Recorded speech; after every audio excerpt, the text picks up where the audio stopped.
Two major reasons the government has found itself engaged, in most cases, completely avoidable legal proceedings has to do with human resource management practices at some public sector institutions that are not supported by the law, as well as the illegal awarding of public tenders. It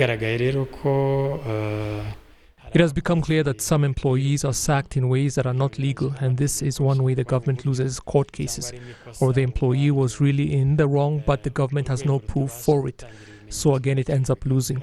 Another way the government loses is that the proper procedures for dismissal are not applied when the employee in question was sacked. The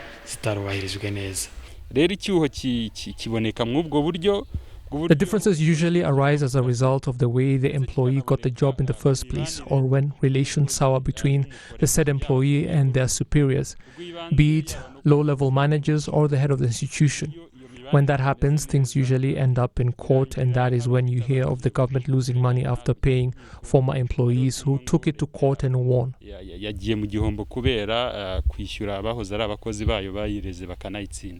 Figures indicate that the government now, on average, wins 78 to 79% of its court cases, and between 2014 and 2018, up to 895 individuals owed the government money after losing 882 cases against it. 1,050 different types of property have since been seized from 580 of those individuals, worth more than 100 billion Rwandan francs, and 4 billion has so far been recovered. Another 680 individuals were found to make attempts to hide up to 1,630 pieces of property. Another 65 individuals who lost cases against the government have been found unable to pay back the more than 7.5 billion Rwandan francs they owe it, and alternatives are being sought.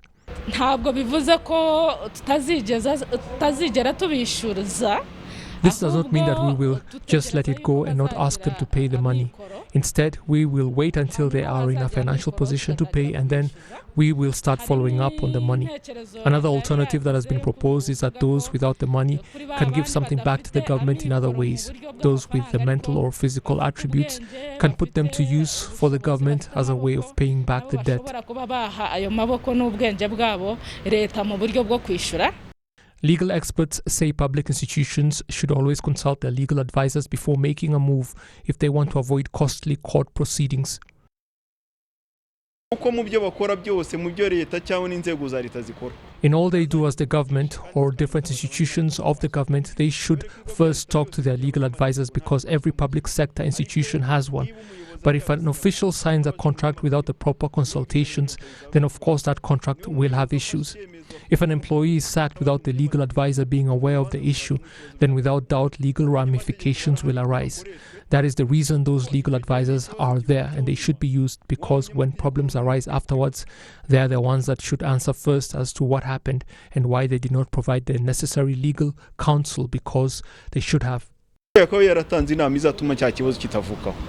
Between 2009 and 2018, the government was taken to court 403 times by 708 employees from 159 public sector institutions, resulting in the government losing 1.564 billion Rwandan francs.